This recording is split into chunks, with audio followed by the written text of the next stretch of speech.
kuasailah leadership, jangan cuma ilmu jualan. Karena leadership itu yang membuat bisnis itu lebih cepat, itu Paretonya bisnis. Semakin Anda kuat leadershipnya, perkembangan bisnis Anda itu menjadi semakin lebih cepat, lebih kuat, dan kokoh. Gitu.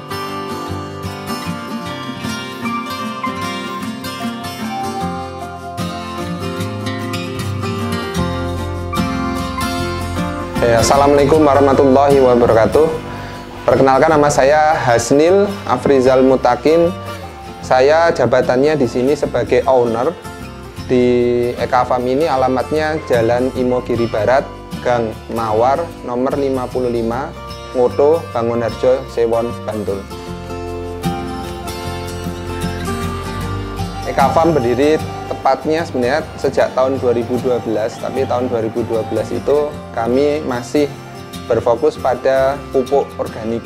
Kemudian tahun 2013 kita putuskan untuk berfokus dulu pada beras organik dulu, karena kenyataannya yang namanya pasar itu harusnya dibentuk dulu sebelum kita membuat pasar petaninya dulu gitu. Jadi sehingga kita itu kerjasama dengan petani yang sudah ada, karena kondisi yang kita ketahui adalah petani-petani organik itu kesusahan untuk memasarkannya.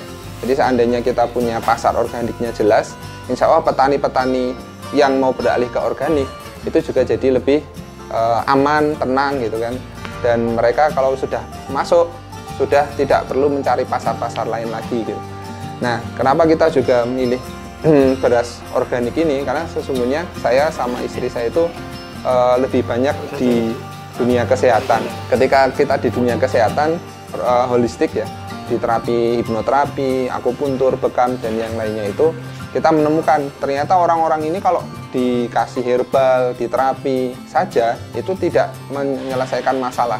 Akan lebih bagus kalau sebelum sakit itu kita cegah duluan, sehingga kita beralih pada yang namanya makanan sehat.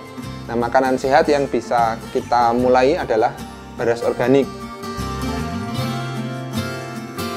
Produk utamanya tetap beras organik. Kalau ditanya beras organik apa aja lagi gitu, banyak gitu. Dan ini yang unik dari Eka Farm tuh, kita tidak hanya beras merah, beras hitam, atau beras coklat, atau beras putih biasa. Tapi kita ada beras diabetes, ya, beras yang rendah IG-nya. Kemudian yang kedua ada beras diet, beras penggemukan bahkan. Kemudian juga ada beras lurik. Dan kemudian diikuti oleh produk lain. Ini yang sedang dalam proses itu, ada nanti makanan bayi, terus kemudian ada virgin coconut oil, ada tepung atau pati Garut, dan lain-lain. Organik ini punya dua alasan ya. Yang pertama, alasan dari sisi petaninya, karena kalau dari beras yang non organik itu petani kurang sejahtera. Yang kita lihat itu, yang pertama petani kalau misalnya dia jual, panennya mesti dalam kondisi harga beras turun. Terus yang kedua, petani itu tidak bisa berkuasa ya untuk menghandle harga. Jadi ketika mereka jual, itu sebenarnya harga jual rugi. Dan kalau mereka itu jual rugi, otomatis nanti lama-kelamaan Indonesia yang negeri agraris ini itu akan bermasalah dengan pangannya. Padahal Indonesia ini punya kekuatan yang namanya agraris, pertanian gitu. Kalau kita nggak menjaga itu, khawatirnya kita nanti akan malah kalah, bukan pada industri-industri yang lain. Harusnya kita harus kuat pada industri pangannya gitu. Dan dari sisi yang lain lagi, dari lingkungan. Nah, di lingkungan ini kan kalau pertaniannya itu bukan organik, nanti lama-kelamaan tanah itu menjadi tidak subur, kemudian nanti ekosistem kacau, nanti ada spesies atau mungkin plasma nutfah dari Indonesia ini ada yang musnah. Nah, akhirnya akan terjadi ketidakseimbangan alam yang nanti bisa dilihat ya. Kalau dulu ada wabah tomcat, terus kalau misalnya ada wabah-wabah kayak sekarang ya mungkin corona, yang lain-lain, itu sebenarnya kan karena ketidakseimbangan alam aja gitu. Kalau tanpa divakum ya paling 2 minggu sampai sebulan itu sudah berkutu. Tapi berkutu itu bukan berarti sudah basi, tidak bisa dikonsumsi. Beda dengan beras yang non-organik. Kalau beras non-organik, kutu itu tandanya dia sudah lama. Tapi kalau beras organik, kutu itu malah tandanya beras itu benar-benar organik. Seperti kalau mungkin Anda itu mau beli sayuran, yang satu sayuran yang berlubang-lubang dimakan ulat, yang satunya lagi itu mulus gitu.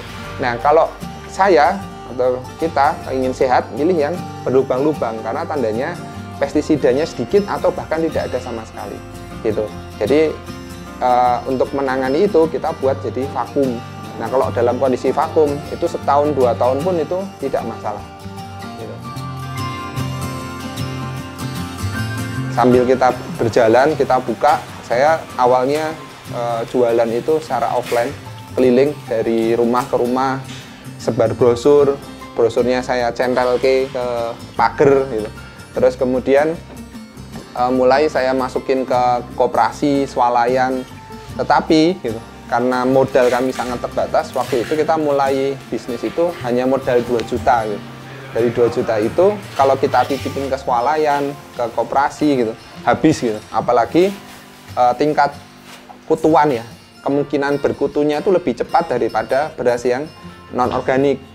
Sehingga kita muter otak lagi dan ketemulah cara pemasaran yang menurut saya lebih aman untuk cash flow kami, yaitu dengan online.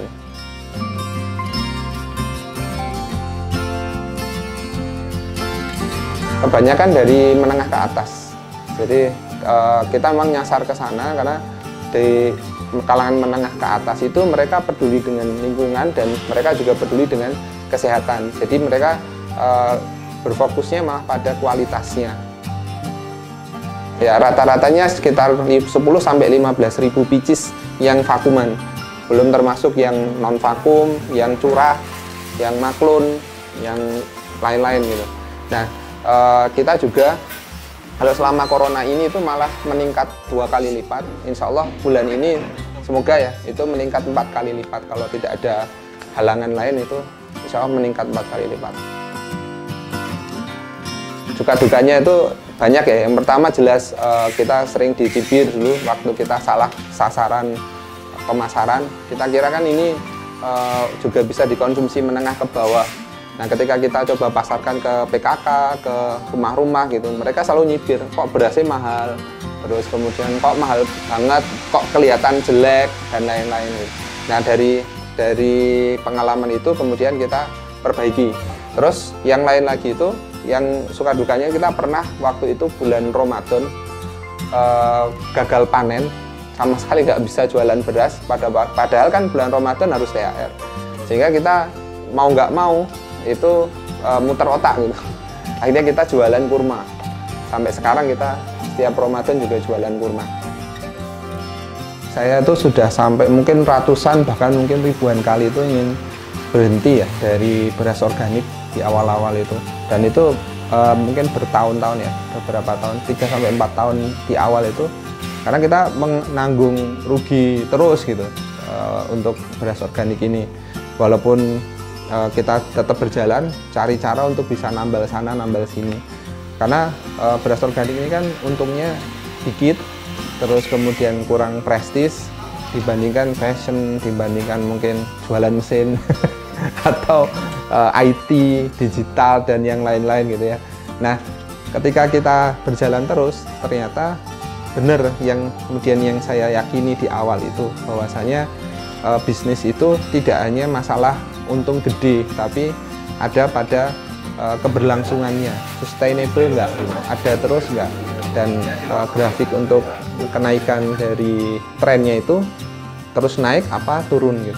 Jangan sampai kita itu bisnis tapi mulai pada tren yang turun. Nah, ketika saya mulai ini trennya itu terus naik gitu.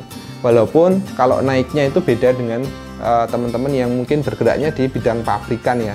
Karena ini buatan alam, kita tidak bisa serta-merta itu meningkatkan produksi itu dengan tiba-tiba gitu.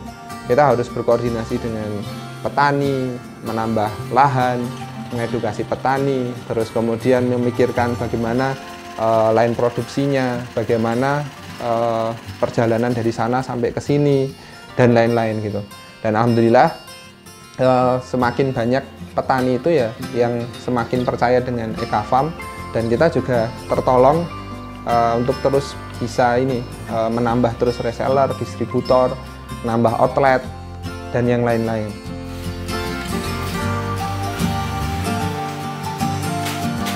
Inovasinya ke depan kita fokusnya tetap pada segmen pasar kami, sehingga kita fokus aja ke situ, permintaannya apa. Nah, dari hasil kita survei pada para pelanggan itu, mereka menghendaki adanya makanan bayi yang otomatis kita buat saja turunannya. Nah, nanti dari sini kita kerjasama dengan petani, kerjasama dengan yang lain harus kita siapkan gitu. Dan izin-izin pun juga harus kita siapkan. Nah, makanan bayi seperti apa ya? Seperti bubur bayi, bubur instan untuk bayi, kemudian nanti makanan pendamping yang lainnya.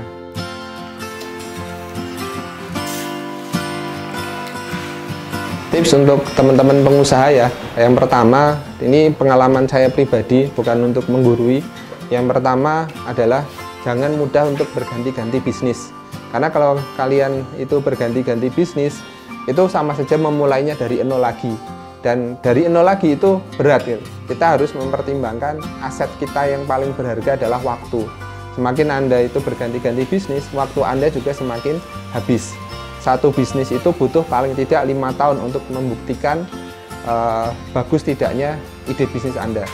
2, itu ketika Anda berbisnis, itu akan berkali-kali itu pingin ganti bisnis, pingin menyerah, dan lain-lain.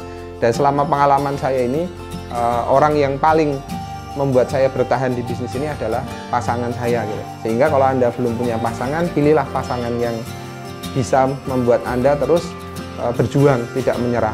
Kemudian yang ketiga, sebagai pengusaha itu, ini pengalaman saya, jangan fokus saja pada teknis. Walaupun kayak saya dengan istri itu mulai dari nol semuanya sendiri, dari nyiesi, polaan, packing, bersihin beras, itu semua sendiri. Tetapi ingat, kita di sini itu membangun aset, bukan bekerja untuk uang. Ketika kita membangun aset dan bekerja untuk uang, nanti dua hal ini berbeda ya. Kalau kita itu membangun hanya bekerja untuk uang, maka teman-teman ketika dapat uang sedikit saja mesti berfoya-foya. Tapi kalau kita itu membangun aset, dan aset yang berharga itu adalah SDM, maka kita akan membangun sebuah sistem, sebuah bisnis itu yang long life ya. Dan yang keempat, tips saya adalah kuasailah leadership, jangan cuma ilmu jualan, karena leadership itu yang membuat bisnis itu lebih cepat. Itu paretonya bisnis. Semakin Anda kuat leadershipnya, perkembangan bisnis Anda itu menjadi semakin lebih cepat, lebih kuat, dan kokoh gitu. Buat teman-teman yang ingin beli produk beras Eka Farm, silahkan kunjungi website Eka Farm. Kami ada tersebar di seluruh Indonesia. Nanti silahkan cek outlet kami ada di mana saja. Silahkan beli dari reseller atau distributor kami. Bagi yang ingin buka peluang usaha, insya Allah kita sediakan juga masih open reseller sama open distributor. Bagi yang ingin punya brand sendiri, kami juga menyediakan layanan maklun. Jadi teman-teman nggak usah khawatir dengan produksinya serahkan ke kami. Nanti Anda itu tinggal pemasaran dan brandnya saja.